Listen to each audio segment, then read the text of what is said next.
You are listening to the CMQ Investing Podcast. My name is Chris Franco. One thing that we know about the world, and that there's no doubt about, is that everything is connected to everything else. Nothing really happens in isolation. So when Apple changed their privacy policy, it didn't just directly affect Facebook's core business. It also affected many of the businesses that have come to rely on Facebook advertising to reach new customers and grow. I'm going to share with you an article that was published recently in the Financial Times that provides a lot more of a human perspective to how exactly these changes are impacting small businesses across the world. It'll also bring you into a bigger problem that faces any organization, which is rising customer acquisition costs. Anytime you're looking at a business to potentially buy or even just to learn more about, you want to understand their marketing costs.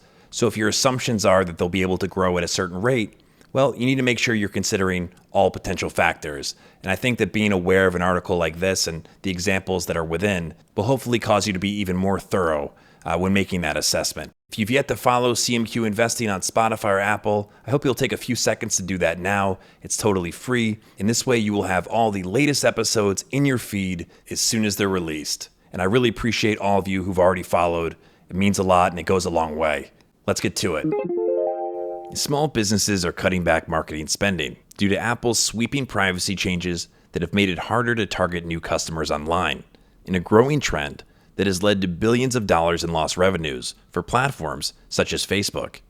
Apple last year began forcing app developers to get permission to track users and serve them personalized advertisements on iPhones and iPads, in changes that have transformed the online advertising sector. Okay, I want to give you a little bit more insight here because I think this is very important, but it's not mentioned specifically in this article. According to the latest data that I have, and also what I've seen personally, less than half of users will opt in to the tracking. So less than 50% are saying, yes, you can track me or you can use my data to personalize ads. And keep in mind that when you make things harder to do, the less likely it is people will do them. Before, you didn't have a choice, you were automatically opted in, you got 100% adoption rate. Now, when you have a prompt, less than 50% do it. Okay, now with that said, let's get back to the article. Many small companies that are reliant on online ads to attract new customers told the Financial Times they did not initially notice the full impact of Apple's restrictions until recent months, when price inflation squeezed consumer demand in major markets worldwide. That has left companies suddenly shrinking their marketing spend to conserve cash, while also finding it prohibitively expensive to target likely consumers as they once did. The problems facing small businesses have reverberated back across the online advertising giants. Facebook, Snap, Twitter, and YouTube are now estimated to lose $18 billion in revenue this year from Apple's change. Facebook has said that this year Apple's changes had cost the company at least $10 billion. This year is just brutal, said Nadia Martinez, founder of Cali, a handcrafted shoe company in California that she launched out of her laundry room in 2014. I've heard of companies launching in the garage, heard of them launching in the basement. I think this is the first time I've heard of a company launching in the laundry room. Martinez was so successful marketing on Facebook that she founded an agency to teach other women how to be online entrepreneurs. But some of those businesses are now going out of business. Ads have become more expensive. We have less access to data, and they aren't as effective as they used to be, she said. Veros, a data sharing platform that helps e-commerce groups, analyzed data from 1,300 small businesses and found that revenue declines accelerated each month in the second quarter, leading to a 13% drop in June, the worst decline of this year. At the same time, the cost to acquire new customers through online advertising is significantly higher this year than last, and overall ad spend on Facebook this year is materially lower. Shelly Cove, an apparel company in North Carolina, laid off its 4-person marketing team last month when its cash reserves dried up and it realized spending more money on Facebook ads would not ramp up sales like it used to. In prior years, you could throw money into Facebook. You'd put $1 in and $2 comes back, said Shelly Cove founder Matt Schroeder. That just doesn't exist anymore.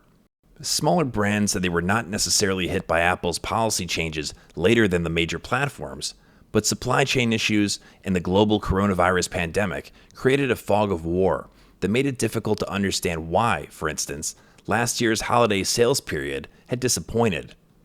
It was really hard in 2021 to sit back, look at a percentage change, and know what was the cause. said Andrew Gobble, co-chief executive at Jambies, which sells unisex boxer shorts with pockets. The result is that many smaller brands did not alter their marketing strategies until recently, to the detriment of online advertising platforms. Last month, Snap reported its weakest ever quarterly sales growth. Shopify laid off 10% of its workforce. Meta experienced its first ever annual contraction in revenues, and Twitter posted a loss.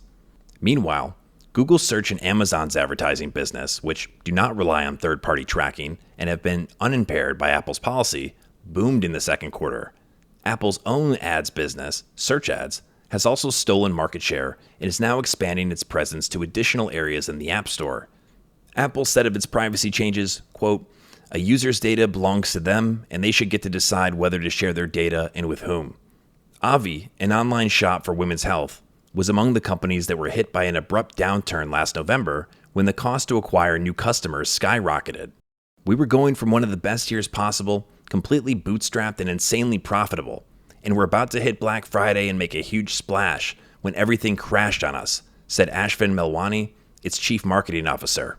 Before Apple's rules came into effect, Avi would spend an average of $30 to acquire a new customer on Facebook, and the customer would spend about $60. That cost tripled to $90 last autumn, turning a profitable business into a cash-burning one. Melwani said his marketing budget was around $20,000 a day, with 90% going to Facebook. In the past few months, Avi has cut its budget, shifting spending to TikTok, and reoriented the company towards repeat customers. What it comes down to is that Facebook lost 50% of its data, he said, referring to the iPhone's market share in the US. This massive algorithm they had built is now missing half of its info, so the whole thing is ruined. Kelly Dean, vice president of marketing at Kenco, a Portugal-based maker of powdered smoothie mix, said the biggest impact from Apple's privacy policy has been the last 4 to 6 months, but added that pinpointing its impact has been tough as advertising platforms tinker with their algorithms in response.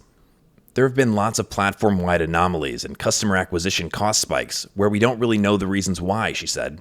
It's scarily reassuring that it's not just us. Shelley Coves Schroeder has cut his digital ads budget to 1/3 what it was a month ago, hoping that returning customers will keep the business afloat. "It's irresponsible to say, 'Apple killed my business,' he said. I'm self-reflecting. I realized I was way too reliant on Facebook." He added, "Any small business, at least the online ones, are at the whim of these big tech giants. There's just no way around it. So if they do something that screws you, you're screwed." This reminds me of a great quote from Charlie Munger that goes like this: "Frequently, you'll look at a business having fabulous results, and the question is, how long can this continue?